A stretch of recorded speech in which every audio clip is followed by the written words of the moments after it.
Assalamualaikum warahmatullahi wabarakatuh.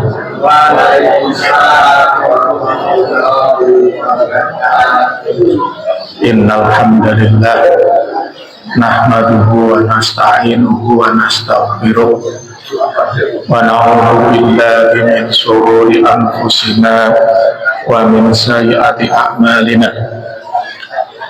May yahdihillahu fala mudilla lahu wa may yudlil fala hadiya lahu. Wa asyhadu an la ilaha illallah wahdahu la syarika lahu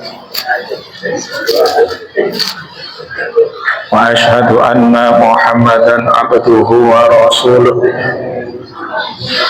Allahumma sholli wa sallim ala nabiyyina Muhammad sallallahu alaihi wasallam. Ya ayyuhalladzina amanu taqullaha haqqa tuqatih wa la tamutunna illa wa antum muslimun. Amma ba'du. Alhamdulillah, puji syukur kehadirat Allah Subhanahu wa taala. Malam hari ini kita bersama-sama bisa berkumpul di Masjid Al-Kautsar. Alhamdulillah, ini sebuah karunia yang patut kita syukuri. Banyak orang yang diberikan kesehatan, diberikan waktu luang, tapi tidak dipergunakan untuk melakukan kebaikan. Dan alhamdulillah, Allah berkehendak kita bisa berkumpul di sini untuk bisa bersama-sama melakukan salah satu kebaikan, yaitu ngaji, thalabul ilmi.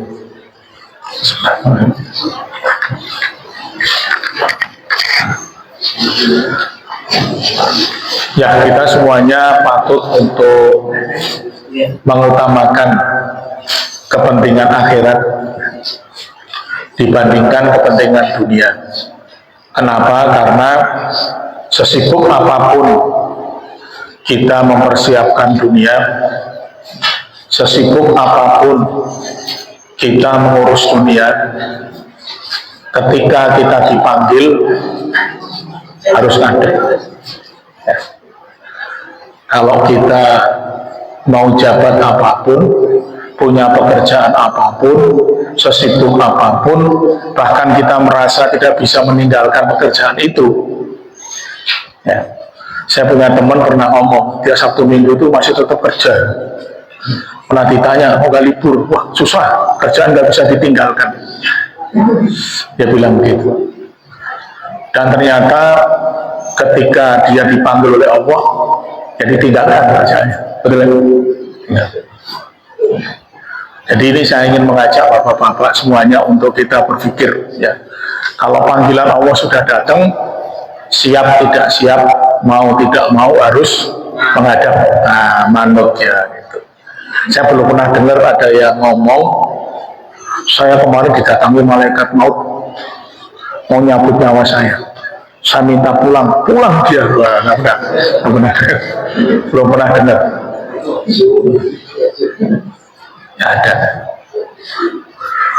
dokter yang katanya ahli ilmu kedokteran bilangnya bisa mengetahui kalau ada penyakit ini, obatnya ini segala macam, itu pun juga tidak bisa menghalangi yang namanya jatah hidup manusia.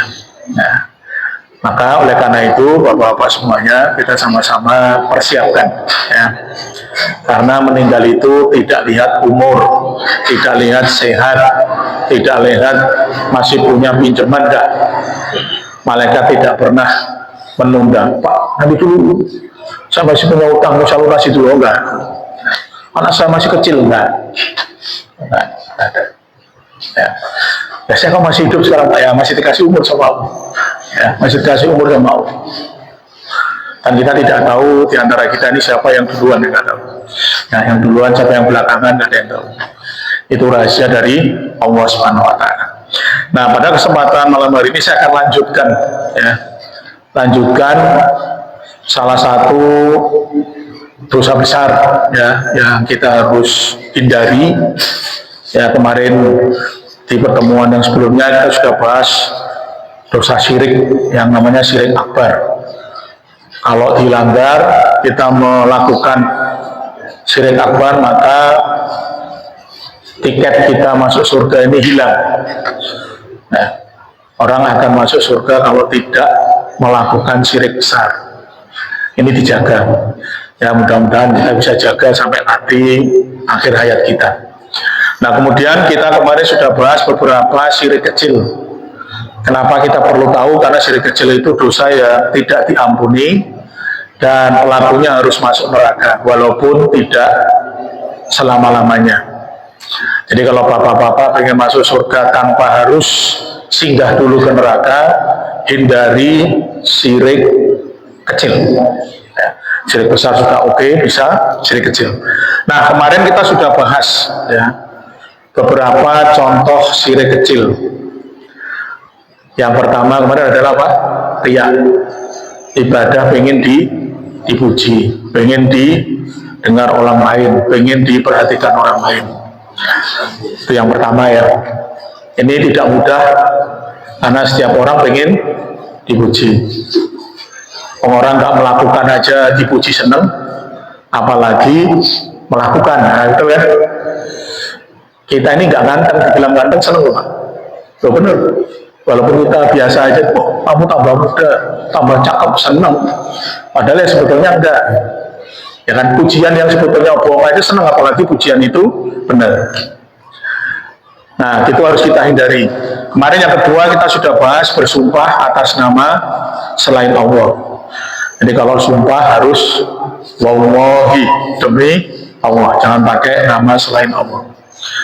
Kemudian yang berikutnya syirik kecil yang ketiga, kemarin kita sudah bahas, kalau ada sesuatu terus kita mengatakan wah ini kalau tidak ada ini bakal begini. Nah, itu merupakan salah satu syirik kecil ketika kita masih mengakui bahwa ini hanya sarana yang diberikan oleh Allah, jadi menduakan Allah.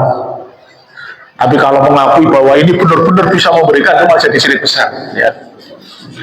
Itu yang ketiga. Terus kemudian yang keempat, kemarin kita sudah membahas, yaitu ketika menyamakan Allah dengan makhluknya, atau makhluknya disandingkan dengan Allah. Ya, kalau zaman dulu itu ada orang-orang yang mengatakan demi Allah dan Rasulnya ya. Jadi membandingkan, menyandingkan Rasulullah dengan Allah itu nggak boleh ya. Nah, itu yang keempat. Nah, sekarang saya akan menyampaikan syirik kecil yang kelima ya, yang kelima. Ini yang terakhir ya, yang kelima. Dari empat yang tadi saya sampaikan itu, yang paling berat yang mana? Apa Pak? Mas? Riya, bersumpah atas nama selain Allah, terus mengatakan bahwa oh ini orang ini bisa menyembuhkan, orang ini bisa ini gara-gara ini, atau tadi menyandingkan makhluk dengan Allah. Mana yang lebih sulit dari empat ini? Bersumpah gampang atas nama selain Allah, saya tidak akan sumpah kecuali dengan menyebut demi Allah. Mudah apa sulit? Mudah ya. Boleh kalau Anda nggak pernah sumpah udah aman dah berarti. Saya nggak pernah sumpah apa aman, berarti nggak bakalan melanggar. Kemudian yang tadi mengatakan atas kehendak Allah dan kehendakmu misalnya gitu ya. Ini kemungkinan masih ada, ya, kemungkinan masih ada, ya, kemungkinan masih ada. Terus kemudian kalau mengatakan, oh ini kalau tidak ada yang jaga itu nggak bakalan selamat loh. Nah itu juga agak susah ya. Kadang-kadang nih mulut ini apa ngomong begitu. Oh dia sakit, oh iya kalau nggak ditolong dokter itu kemarin nggak bakalan. Nah itu tuh, yang begitu-begitu itu syirik kecil. Ini kemungkinan melucutnya ada yang begini nih. Indonesia sepak bola menang. Kalau bukan pelatihnya dia nggak bakalan menang. Wah itu kalimat itu nggak boleh. Yang memberikan kemenangan siapa? Allah. Kan kadang-kadang kan begitu kan. Kalau bukan dia nggak bakalan. Ini agak berat ini. Lebih berat. Nah yang riya ini juga lebih berat lagi riya itu. Anda sholat pengen dipuji, adzan pengen dipuji, ya kan? Sedekah pengen disebut namanya lah gitu tuh. Ini berat. Nah yang kelima ini juga berat sebenarnya. Ya, nanti ditanya ke diri kita masing-masing ya. Jangan menunjuk orang, tanya, nah ini, saya ini bisa nggak yang kelima? Nah yang kelima itu apa? Mengharapkan dunia, mengharapkan dunia dengan amal soleh, mengharapkan dunia dengan amal soleh. Maksudnya apa? Ya ini nanti saya akan bahas. Ya saya akan bahas. Kalau bahasa gampangnya, dia beramal soleh, pengen dapat dunia. Kalau riak nggak pengen dapat dunia, nggak, cuma pengen dipuji doang. Wah kamu kemarin sedekah di masjid juga, wah mantap. Nah itu tuh riak, pengen tapi ada niat itu ya. Kalau ini memang pengen dapat dunia. Jadi kalau bicara dunia itu apa saja, Pak? Dunia apa? Dunia itu apa saja? Harta, terus apa? Tahta ya, jabatan ya kan? Harta, jabatan, terus apa lagi? Perempuan? Ah, boleh, wanita. Apa lagi? Sehat itu dunia bukan? Dunia ya, sehat, kekayaan, ya, itu dunia. Nah kemudian kalau amal soleh itu apa? Apa amal soleh? Kalau saya nanya ke bapak-bapak, ditanya amal soleh apa itu? Apa amal soleh? Apa? Amalnya amal soleh? Kan itu banyak di Quran tuh. Alladzina amanu, tadi Pak Imam baca itu kan, alladzina amanu wa amilus sholihan. Iman dan amal soleh. Amal soleh apa? Amal soleh itu amal soleh, bukan amal soleh. Apa Pak? Menjalankan perintah Allah. Oke. Ada lagi yang lain? Sedekah. Ya sedekah itu contoh amal soleh. Contohnya, betul ya? Contohnya. Jadi amal soleh itu sebetulnya kalau dilihat, kalau sedekah itu kan berbuat baik, betul ya? Kalau orang dikasih arak khomer ya, ditawari minum dia nggak mau minum. Enggak, saya nggak mau. Itu amal soleh bukan? Amal soleh bukan? Amal soleh. Amal soleh bukan? Ini Anda harus paham dulu. Anda ngaji itu amal soleh kan? Oke. Terus kalau Anda tadi ditawari ada arak, suruh minum, enggak saya nggak mau. Kenapa nggak mau? Haram, enggak saya nggak mau. Itu amal soleh bukan? Anda mengerjakan amal soleh nggak? Menolak itu mengerjakan amal soleh bukan? Amal soleh, betul. Amal soleh. Ada seorang wanita ngajak Anda berzina. Ayo, ngomong sepi. Nggak ada orang. Nggak, saya nggak mau. Seperti kisah Nabi Yusuf di Quran. Nggak mau. Sampai nggak mau lari, ditarik bajunya. Sobek. Kalau orang sekarang nggak bakalan lari. Kalau orang sekarang ditawari gitu. Saya kadang baca gitu.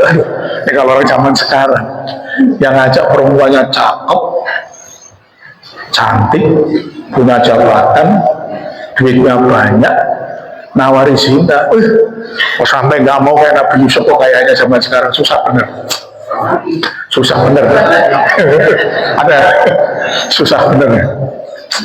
Makanya saya begitu baca ayat itu, lihat itu, wah, nih saya merenung, kalau dicoba ini belum tentu kuat ini.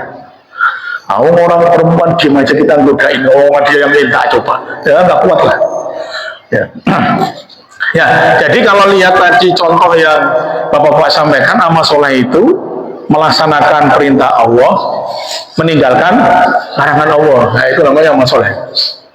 Ya. Jadi apa yang diperintah oleh Allah dan kemudian Rasulullah juga menjelaskan itu, memerintahkan itu, atau yang dilarang, itu namanya amal soleh. Nah, sekarang kalau kita lihat, ya, di sini tadi kan tidak boleh mengharapkan dunia dengan amal soleh.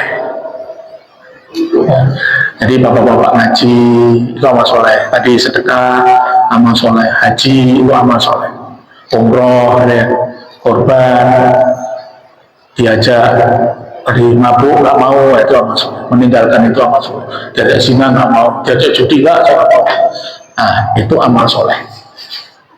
Nah, ketika seseorang mengerjakan amal soleh, di sini tidak boleh mengharapkan dunia. Nah, terus yang diharapkan apa? Kalau mengamal soleh yang diharapkan apa? Kalau Pak ngaji itu yang diharapkan apa? Ridho Allah. Terus apa lagi? Wis. Ya. Ya, betul, ridho Allah ya. Oke. Kalau Allah ridho kepada kita, memberikan rahmat pada kita, itu akan masuk surga. Nah, Allah mau menyampaikan di dalam Quran banyak ayat. Ini saya kutip salah satu saja. Surat An-Nisa ayat 122. Walladzina amanu wa amilus solihati sanudkhiluhum jannatin tajri min tahtihal anhar. Jannatin tajri min tahtihal anhar khalidina fiha abada. Wa'adallahi haqqo wa man asdaqu minallahi qila. Orang-orang yang beriman dan mengerjakan amal soleh. Jadi kalau ada kalimat mengerjakan amal soleh itu, kita harus langsung paham mengerjakan perintah Allah atau meninggalkan larangannya, gitu. Ya, langsung ingat gitu. Nah, orang yang beriman dan mengerjakan amal soleh dijanjikan oleh Allah. Dijanjikan oleh Allah kelak akan kami masukkan ke dalam surga yang mengalir sungai-sungai di dalamnya. Mereka kekal di dalamnya selama-lamanya. Allah telah membuat suatu janji yang benar. Dan siapakah yang lebih benar perkataannya daripada Allah? Coba perhatikan. Jadi Allah SWT menyampaikan orang yang beriman kemudian menjalankan perintahnya atau menjauhi larangannya yang kita sebut dengan amal soleh, Allah janjikan pahalanya adalah surga dan selama-lamanya. Ini disebut khalidina fiha abada, selama-lamanya. Selama-lamanya ini berarti tidak ada batasnya. Jadi kalau kita di dunia ada batasnya. Kita nggak tahu 80 apa 70. Ada yang sudah 80 umurnya, belum kan? Nah, belum. 70 juga belum kayaknya ya. Belum kan? Belum. Cuman kita pun nggak bisa jamin nyampe atau tidak. Gitu. Tapi di akhirat itu Allah sebutkan surga selama-lamanya. Dan di sini Allah sebutkan ini janji yang benar. Terus Allah kasih kalimat pertanyaan yang ini sebenarnya nggak perlu dijawab sebetulnya. Siapakah yang lebih benar perkataannya daripada Allah? Nggak perlu dijawab. Ini pelajaran bahasa Indonesia itu saya pernah belajar ya. Ada pertanyaan yang nggak perlu dijawab. Tapi jawabannya pasti siapakah yang lebih benar perkataannya daripada Allah? Jawabannya tidak ada. Tidak ada. Karena manusia ini apapun kadang-kadang masih punya kesalahan gitu ya. Apalagi orang yang asal janji tok dilanggar. Ya. Orang kadang yang punya utang itu kalau mau punya utang datang itu janjinya, waduh, pokoknya nanti minggu depan dah saya terima ini, saya langsung bayar. Yakin nih? Yakin. Udah, swear, bener, yakin. Begitu jatuh tempo minggu itu, yang diutangi udah tengok-tengok mana orangnya nggak ada. Coba ditelepon nggak diangkat. Nah, nggak diangkat. Lewat rumahnya ditutupan. Nah, terus biar nggak ada. Ada yang begitu ada? Ada. Jangan nuduh bapak-bapak, bapak saya ada. Sini enggak. Karena tetangga-tetangga saya itu kalau pengajian begini itu kadang ngomong sama Pak, saya itu ngutangin orang jadi malah emosi saya. Itu kan uang saya, Pak. Saya itu bukan karena kelebihan uang, enggak. Saya simpen cuma karena dia butuh, saya kasihan, saya bantu. Begitu saya butuh, saya minta, susah bener. Terus gimana nih Pak? Loh gimana ya ditagih, kok gimana ya ditagih? Nah saya kan nggak bisa. Boleh nggak kalau dia utang saya nggak kasih? Ya nggak apa-apa, kalau Anda yakin dia bakal nggak bayar ya nggak usah.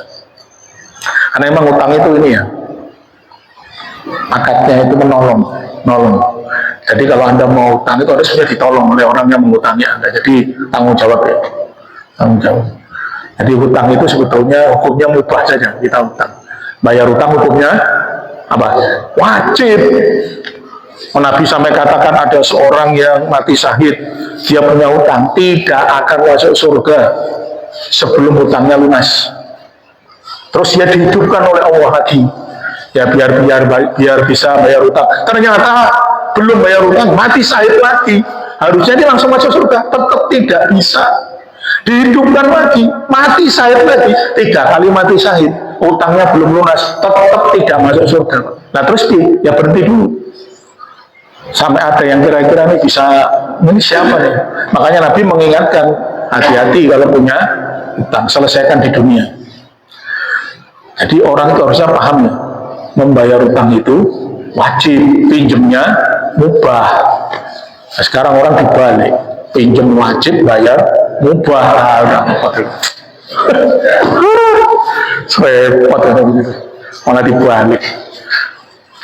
Nah sekarang kembali ke sini. Jadi Allah menyatakan bahwa amal soleh itu pahalanya nanti dapat surga.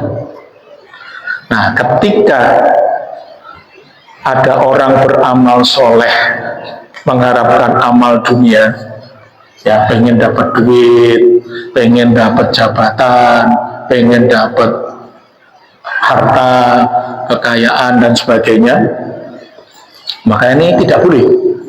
Nah sekarang saya akan rinci dulu ya, biar bapak-bapak punya pemahaman.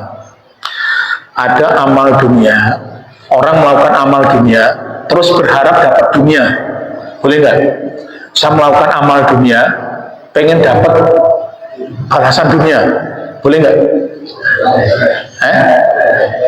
Jadi misalnya amalan dunia itu makan, itu amalan dunia kan, terus makan saya pengen kenyang, itu kan dunia, boleh nggak? Boleh. Anda kerja ini kalau Anda niati dunia, cari duit, dapat duit, saya pengen dapat duit, boleh nggak? Boleh. Jadi melakukan amal dunia untuk dapat dunia, boleh. Anda kerja mati-matian ngumpulin duit untuk cari istri kan, gitu. Ya kan Anda belum punya istri, saya ngomong yang belum punya istri loh ya. Anda ngomongin bapak-bapak yang udah punya, enggak. Saya ngomong yang belum punya, cari kerjaan, sambil ngumpulin duit, nanti mau cari perempuan buat pasangan saya, mau cari istri, boleh, nggak apa-apa. Ya, jadi amal dunia untuk dunia boleh. Nah terus berikutnya, kalau amal dunia, kalau tadi kan jelas amal akhirat harusnya untuk akhirat, gitu ya. Dunia untuk dunia boleh, akhirat untuk akhirat boleh kan? Boleh, memang harusnya begitu. Ya, dunia memang untuk dapat dunia, amal akhirat untuk dapat balasan akhirat. Balasan akhirat itu berarti balasannya bukan di dunia. Ya, tadi kan dijanjikan Allah di surga, sekarang sudah ada belum? Ada, tapi kita belum lihat, nanti balasannya nanti. Nah sekarang amal dunia pengen mendapatkan akhirat, boleh nggak?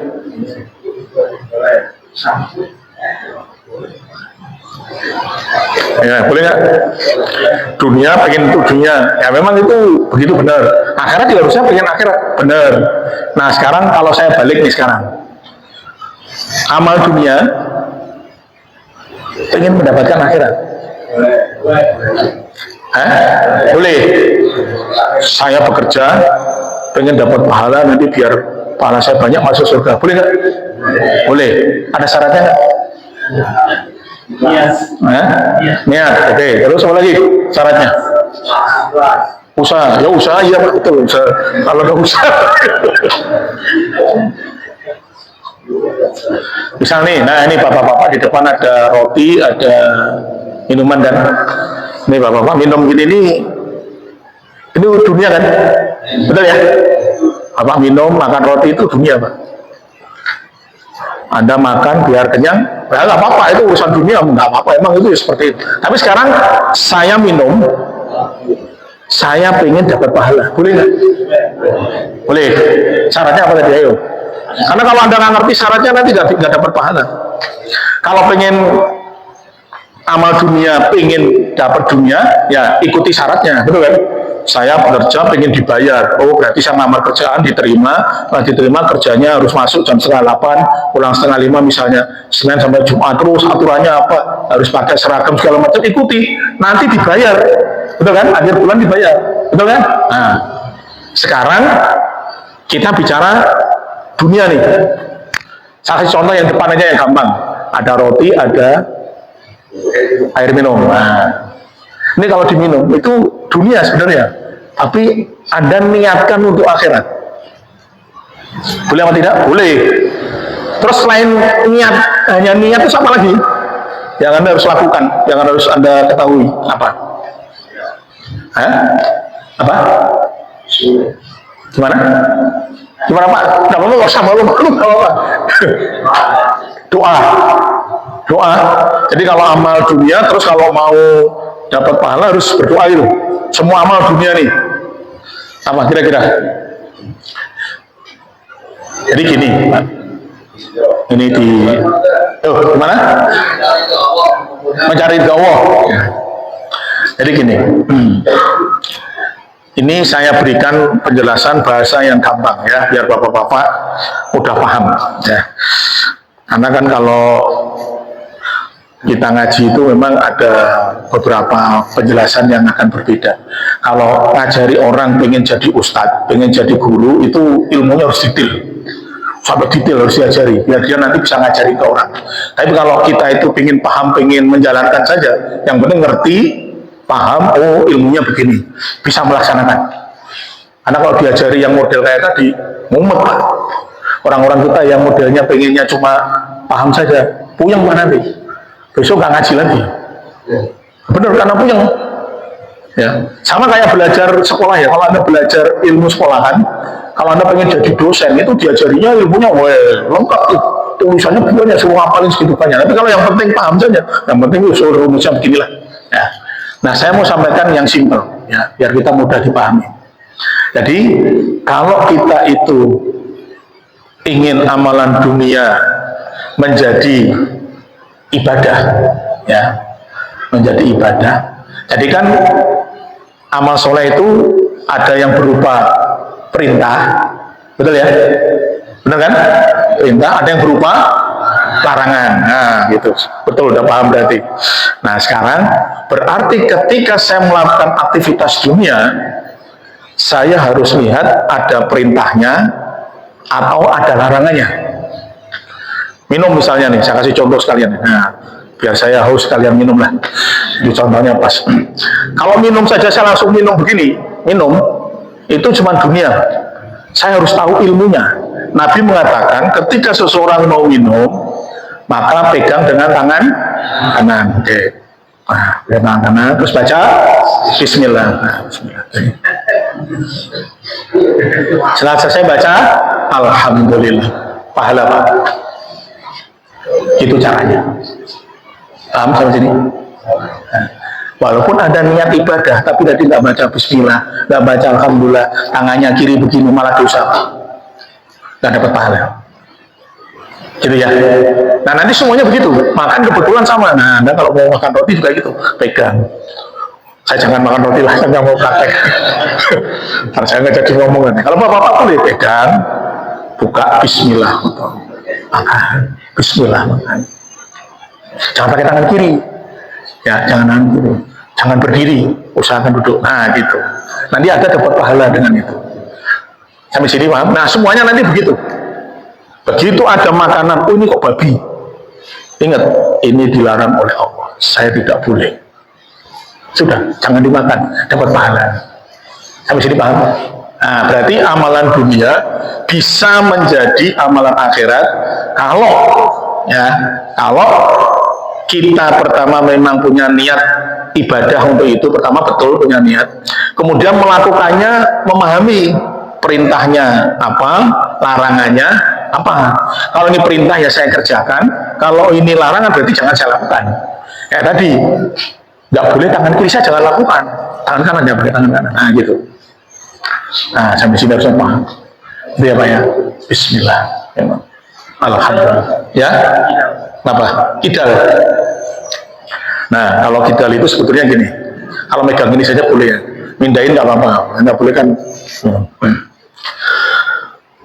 Kidal itu sebetulnya bukan satu kelainan yang Allah berikan, tapi itu kebiasaan. Jadi makanya bapak-bapak kalau lihat anaknya tangan kiri harus langsung ditegur, karena kalau tidak itu terbawa seterusnya. Ya terbawa seterusnya. Beda kalau bapak nanya, lah kalau tangan kanannya nggak punya gimana Pak? Ya kalau nggak punya sudah. Namanya nggak punya, ya bener kan? Terus pakai apa? Nggak punya. Adanya cuma tangan kiri, tapi kan dia punya tangan kanan dan sehat. Jadi kita nggak boleh buat alasan. Kecuali kalau hadis mengatakan pegang tangan kanan, kecuali kidal, ada gitu? Nggak ada kan? Nggak ada. Ya, kalau nggak ada ya sudah kanan. Kanan kalau pengen dapat pahala. Tapi kalau Anda tidak pengen dapat pahala ya sudah. Nah gitu ya. Nah, paham sampai sini ya. Nah, sekarang saya lanjutkan. Nah, tadi kan sudah kita bahas dunia, pengen dunia, oke, tapi ini nggak dapat pahala. Minum-minum saja itu nggak dapat pahala. Dunia, amali akhirat, boleh. Akhirat, niatnya akhirat, ya emang seharusnya begitu. Yang tidak boleh juga adalah, ini yang satu tidak boleh, orang beramal akhirat niatnya dapat dunia. Contohnya apa? Selawat. Selawat terus kenapa? Selawat itu amalan dunia atau amalan akhirat? Akhirat, oke. Terus pengen dapat dunia, pengen dapat apa? Baca selawat. Pengen kaya, oke. Jadi banyak yang kadang tidak menyadari, ya. Kalau memang itu di hadis disebutkan oleh Nabi, ada hadisnya sahih, boleh. Misal Nabi memerintahkan untuk bersilaturahim. Ya, silaturahim itu, ya ini yang kadang orang masih salah memahami. Silaturahim itu kita menyambung silaturahim dengan orang yang satu rahim dengan kita. Jadi satu keluarga, satu kerabat. Kita dengan orang tua, dengan adik, dengan kakak. Kalau dia mutus hubungan terus kita datang, nyambung silaturahim. Nah itu Nabi sebutkan apa? Memperpanjang umur, menambah rezeki ya. Itu nggak apa-apa. Itu Nabi sebutkan. Nah ada orang yang sholat duha, pengen dapat kekayaan. Kita tanya dulu. Ini saya murni bicara ilmu ya. Tanya, sholat duha itu amal akhirat atau amal dunia? Akhirat, amal soleh ya. Nah, kaya itu pahala dunia atau pahala akhirat? Hah? Dapat dunia tadi, dapat kaya itu pahala dunia atau pahala akhirat? Kalau pahala akhirat tadi amal soleh janjinya Allah Pak. Surga. Saya sholat pengen masuk surga, nggak apa-apa, kan itu janjinya Allah begitu. Jadi pengen masuk surga itu ya nggak apa-apa, itu dijanjikan oleh Allah. Tapi ketika saya sholat tahajud, saya pengen kaya, pengen dapat si A, karena masih bujangan nih. Saya cerita kalau saya masih bujangan ya, si A pengen nikah sama dia. Saya sholat di tahajud lagi. Sholat tahajud itu tujuannya bukan untuk cari dunia, bukan. Itu contoh yang tidak boleh. Ya. Nanti yang lain-lain banyak. Tadi baca selawat, ya. Selawat itu disebutkan oleh Allah, diperintahkan, ya. Nanti Allah akan balas dengan 10 keutamaan yang diberikan oleh Allah. Nah itu balasannya. Jangan minta, saya baca selawat nih, pengen beli mobil, saya selawat ya, gitu ya. Bahasanya begitu. Nah sampai sini paham? Nah sekarang saya nanya ke Bapak nih. Saya sholat tahajud, tapi sholat tahajud minta supaya kaya, boleh nggak? Tapi sholat, kan saya berdoa, ya Allah, saya kondisinya saat ini begini ya Allah, berilah kemudahan rezeki ya Allah, saya pengen haji, bisa ibadah, bisa sedekah, berilah kekayaan ya Allah, berikan jabatan, saya di perusahaan bisa naik jabatan saya, boleh bang? Yakin? Bukannya sholat terus itu mengharap dunia? Ya gimana? Ini saya diskusi nih. Ya kita agak mikir dikit. Ya, ya betul. Jadi niat. Kalau dalam hati kita, nanti malam saya mau sholat tahajud, biar saya kaya, itu nggak boleh. Ya, nggak boleh. Tapi kalau sholat tahajud, tapi sholat selesai, berdoa minta kepada Allah, diberikan keluasan rezeki, diberikan apapun itu, minta, boleh, nggak apa-apa minta. Tapi bukan niatnya sholat untuk mendapatkan, gitu. Beda ya, bisa dibedakan ya. Di Anda sholat tahajud atau sholat duha, habis sholat berdoa minta, ya Allah mudahkan rezeki, berilah saya kesehatan, boleh. Yang nggak boleh itu dari awal nih, saya mau sholat duha lah, mudah-mudahan saya dapat ini ya gitu kan. Ini nih yang nggak boleh. Nah kalau minta itu kan nanti terserah Allah mau dikasih apa tidak. Tapi kalau niatnya dari awal itu berarti mintanya itu, niat sholatnya itu seolah-olah gitu, tukeran gitu. Saya mau sholat asal dapat ini, gitu kan? Betul kan? Tukeran. Dan Allah SWT menyampaikan dalam Al-Quran, saya bacakan surat Hud ya. Surat Hud ayat 15 dan 16. Ini terkait dengan orang yang beramal soleh mengharapkan dunia. Man kana yuridul hayatat dunya wa zinataha nuwaffi ilaihim a'malahum fiha wa hum fiha la yubkhasun. Ulaika alladziina laisa lahum fil akhirati illan nar wa habita ma shana'u fiha wa batilum ma kanu ya'malun. Coba perhatikan ini ya, perhatikan dengan baik-baik nih Bapak-bapak semuanya. Karena Allah yang menciptakan kita, Allah yang menciptakan seluruh dunia ini, Allah yang menciptakan alam semesta ini, Allah yang memberikan rezeki pada kita menyampaikan ini. Barang siapa menghendaki kehidupan dunia dan perhiasannya, di kehidupan dunia dan perhiasannya, apa saja yang indah-indah di dunia ini, niscaya kami berikan kepada mereka balasan amal-amal mereka di dunia dengan sempurna. Jadi kalau orang beramal soleh pengen dapat dunia, Allah janjinya apa? Dikasih. Jadi kalau Anda lihat ada orang sholat tahajud pengen kaya, baca sholawat pengen kaya, kok bener jadi? Ya itu dikasih oleh Allah. Allah sebutkan akan dikasih. Akan dikasih. Tapi perhatikan lanjutan ayatnya. Jadi di sini Allah sebutkan kami berikan kepada mereka balasan amal-amal mereka di dunia dengan sempurna. Sementara mereka di dunia itu tidak akan dirugikan. Jadi Allah akan balas dengan sempurna di dunia. Mereka itulah orang-orang yang tidak memperoleh sesuatu di akhirat. Ingat, tidak memperoleh sesuatu di akhirat selain neraka, dan gugurlah amal-amal yang telah mereka usahakan di dunia, serta sia-sialah apa yang telah mereka kerjakan. Setelah Anda perhatikan ini. Jadi orang yang beramal akhirat pengen dunia dikasihnya dunia. Tapi Allah sampaikan di akhirat tidak memperoleh apa-apa kecuali neraka. Sama kayak yang riak itu. Riak cuma pengen dipuji tok. Dia sedekah pengen disebut dermawan. Terus dia ngomong, saya bersedekah karena engkau ya Allah. Allah bilang apa? Dusta, kamu bohong.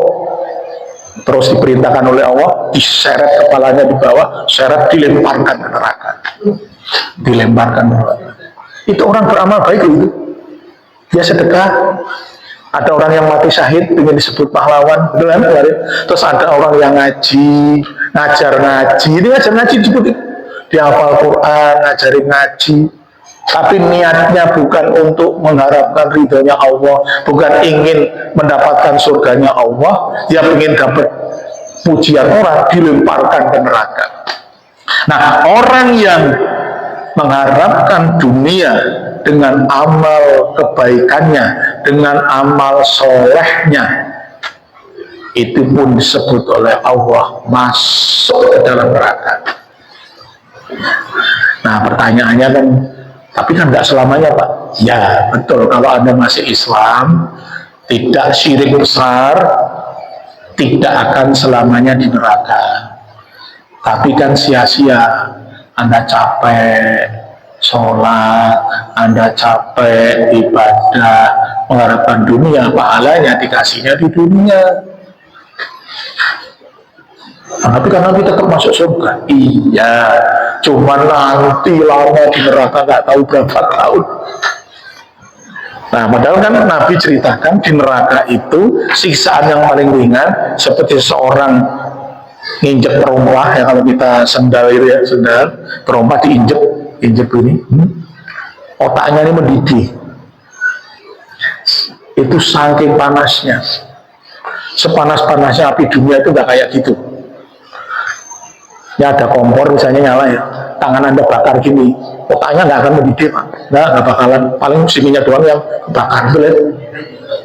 Ini yang dipanasi kaki, yang umum, nah, kalau bahasa daerah saya umum, mendidih. Bahasa Indonesia kan mendidih kan, kalau air mendidih kan juga otaknya gitu, Nah kita bayangkan Pak, saya mikir otaknya mendidih sakit loh. Sakit Pak, jangan dikira lihat air betul-betul gak ada apa-apa. Ya lihat air betul gak apa-apa, kalau otak kita yang mendidih yang panas Pak, teriak-teriak Pak, sakit Pak. Itu menurut manusia itu siksaan neraka paling berat menurut manusia, tapi Nabi bilang bukan, itu yang paling ringan. Yang paling ringan yang ngono coba. Saya sudah batin, aduh ini gak kuat nih, berat ini. Nah makanya saya selalu sampaikan, kita berupaya, kita berusaha, jangan sampai mampir ke neraka gitu. Semangatnya begitu. Saya kadang dengar udah, yang penting masuk surga, diantaranya juga nggak apa-apa. Ini gimana sih? Kayaknya simpel aja. Itu ada orang juga yang dinasihati. Pernah saya lihat ada seorang ibu-ibu dinasihati sama suaminya. Ini kamu jangan begitu, nanti mau celaka neraka, urusan saya, bukan urusan kamu. Pikirin diri kamu sendiri. Loh, iya sih, dinasihati kok begitu. Aduh, ini diajak bener kok, aduh, kok nggak mau terima ya, berat. Ini di akhirat tadi berat. Nah, jadi kembali ke sini, di sini Allah sebutkan, gugurlah amal-amal yang telah mereka usahakan di dunia, serta sia-sia apa yang telah mereka kerjakan. Padahal kalau tadi dia tidak mengharapkan dunia, Allah janjikan apa? Surga, di dalamnya mengalir sungai-sungai. Pernah melihat pegunungan yang airnya ngalir? Oh, itu baru dunia Pak. Oh, surga lebih ini lagi. Di bawahnya mengalir sungai-sungai. Orang Arab zaman itu kan hidup di padang pasir, betul ya? Padang pasir. Ada yang pernah umroh atau haji di sana itu padang pasir, lihat air itu susah. Diceritani surga penuh air mengalir, seneng Pak, seneng Pak, seneng. Orang Arab kan nggak pernah lihat tuh air mengalir kayak di gunung kita itu. Di Arab itu gunung itu batu hitam Pak. Kalau di kita kan ada tanamannya ya kan. Kalau kita naik gunung, semakin naik, semakin ke atas, semakin dingin, betul kan? Nggak dingin. Kalau di Arab semakin ke atas, semakin panas Pak. Nah coba kalau nanti Bapak ke sono main coba, tambah panas semakin ke atas tuh, bukannya dingin Pak, panas. Semakin ke atas tuh semakin panas. Ya bener, semakin panas, mendingan di bawah. Bawah aja udah panas bener, tambah naik, tambah panas. Nah kalau kita kalau di gunung ini, di daerah Indonesia sini, panas naik gunung, oh dingin, nah, ke atas tambah dingin. Makanya kalau kita ini Tangerang ini kan daerah bawah nih, betul kan, daerah bawah. Kalau atas kan Bogor kan. Nah, makanya orang sini kalau pergi-pergi kan ke sono, cari dingin gitu kan, ke sono. Dingin. Tapi orang sono tuh dingin dan nggak seneng, carinya yang panas banget. Ya turun di sini. Manusia itu kayak gitu. Lucu kan. Ya, orang sono kan pergi kan di daerah Jakarta, daerah pantai-pantai yang panas. Nah, di surga itu kalau kita lihat yang dijanjikan oleh Allah itu emas, dindingnya itu wangi bau kasturi, perhiasan perak, terus wanita-wanita cakep-cakep muda-muda itu, bidadari-bidadari bentuknya, bermata jeli, oh gitu, luar biasa. Udah tahu bermata jeli? Belum tahu? Nah, pokoknya cakep lah itu. Itu sengaja memang Allah janjikan supaya para laki-laki tertarik. Laki-laki kalau ditawari emas, perak itu nggak tertarik. Tertarik nggak tahu ya? Enggak. Ada wanita cakep, nah gitu. Begitu.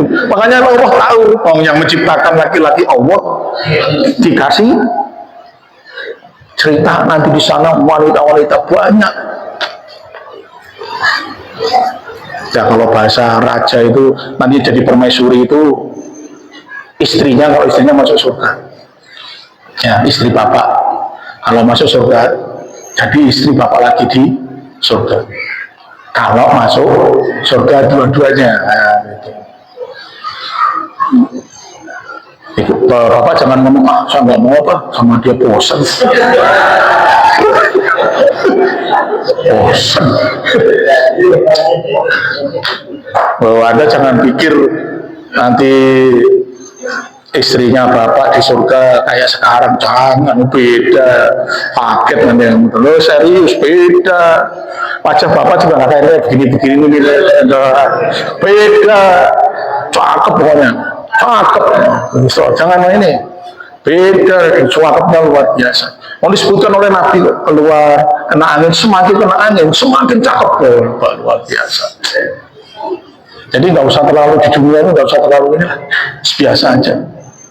Nah kalau para wanita itu kenapa kok nggak ditawari laki-laki bidadari itu kan? Karena ibu-ibu para wanita itu nggak tertarik sama laki-laki, Pak. Nggak tertarik. Tertariknya apa? Emas, Pak. Emas. Coba, bukan mas-mas, bukan emas beneran nih. Bukan mas-mas, emas. Perhiasan tuh itu lebih suka. Coba itu. Bapak punya duit beliin emas, segram 2 gram, wah senangnya minta ampun. Serius perhiasan. Jadi kalau kita itu bukan laki-laki, bukan nggak suka, tapi urutannya itu kalau suruh milih, pasti laki-laki itu lebih milih wanita, Pak. Itu sudah kodratnya begitu. Dan laki-laki bersedia mengorbankan hartanya, jabatannya, apapun itu untuk mendapatkan wanita. Tapi wanita sebaliknya, mau mengorbankan apapun untuk mendapatkan harta. Makanya wanita secantik apapun, kalau laki-laki yang duitnya banyak mau Pak dia, gak usah ganteng gak apa-apa Pak. Ini serius, lihat aja, yang cakep-cakep itu, suaminya pengusaha, duitnya banyak, cakep gak? Cakep gak? Cakep jenengan-jenengan ini. Ya bener, cakep jenengan-jenengan ini.